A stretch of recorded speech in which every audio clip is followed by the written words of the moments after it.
अस्सलाम वालेकुम क्लास। आज जो हमारा टॉपिक है position of hydrogen in the periodic table. Hydrogen जो है कुछ सिमिलरिटीज रखता है अल्कली मेटल के साथ, हैलोजेंस के साथ और ग्रुप नंबर 4 एलिमेंट के साथ। It can be place above on any one of the group.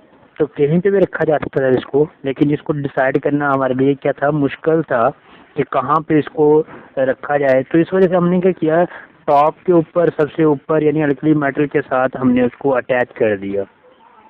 तो हाइड्रोजन जो एक्चुअली है वो अल्कली मेटल नहीं है, उसके कुछ सिमिलरिटीज हैं जो अल्कली मेटल के साथ है, जैसे hydrogen and alkali metal. Like alkali metal, hydrogen has only one electron in its outermost shell. Alkali metal की तरह पे हाइड्रोजन के पास भी क्या है, वन इलेक्ट्रॉन है। जैसे हाइड्रोजन का एक एटॉमिक नंबर है 1s1 होगा, तो यहाँ पे जो अल्कली मेटल है लिथियम है 1s2 2s1। तो देखो उसके एस के अंदर भी एक इलेक्ट्रॉन आ रहा था, यहाँ पे भी एक ही इलेक्ट्रॉन आ रहा है।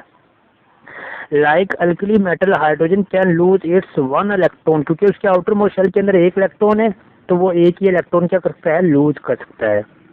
Both hydrogen and alkali metal have strong tendency to combine with halogen to form halide।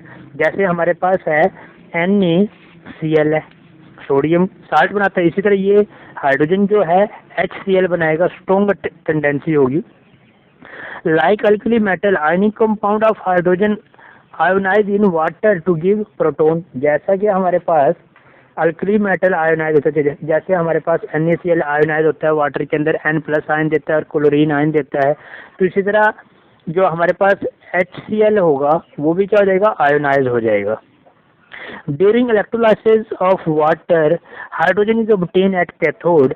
जब भी हम इलेक्ट्रोलाइसिस का प्रोसेस कराते हैं तो हाइड्रोजन हमें मिलता है कैथोड के ऊपर, और जब हम fuse salt of alkali metal use करते हैं तो हमारे पास क्या होते हैं, ये हमें मिलते हैं कैथोड के ऊपर। डिफरेंस क्या है, हाइड्रोजन इज नॉन मेटल, लेकिन जो ग्रुप नंबर 1 के एलिमेंट है वो क्या है, मेटल है। Alkali metal are solid, metal क्या होते हैं, सॉलिड होते हैं, लेकिन हाइड्रोजन क्या है, गैस है। Hydrogen need only one electron to complete its valence shell, with alkali metal need 7 electron to complete their outermost shell. यानी इसके पास 1s1 ही होता है, तो इसके पास एक इलेक्ट्रॉन की जरूरत है। लेकिन जब अल्कली मेटल की बात करते हैं तो उनको 7 इलेक्ट्रॉन चाहिए अपने आउटर मोस्ट शेल को कंप्लीट करने के लिए। जैसे हमारे पास लिथियम की जब इलेक्ट्रॉन कन्फिगरेशन करते हैं 1s1 1s2 2s1, तो यहाँ पे इसके पास आखिरी शेल में कितने आ सकते हैं, 7 आ सकते हैं, लेकिन इसको 7 की जरूरत है। तो इस वजह से हाइड्रोजन को एक इलेक्ट्रॉन की जरूरत है, और जो अल्कली मेटल होती है उनको 7 की जरूरत होती है। Hydrogen can exist in diatomic form, H2 form के अंदर पाया जाता है, लेकिन जो अल्कली मेटल है वो डायटोमिक फॉर्म के अंदर एग्जिस्ट नहीं करती। सोडियम अकेला सोडियम ही होता है, Na की फॉर्म के अंदर होता है, और जो हाइड्रोजन है वो H2 की फॉर्म के अंदर एग्जिस्ट करता है।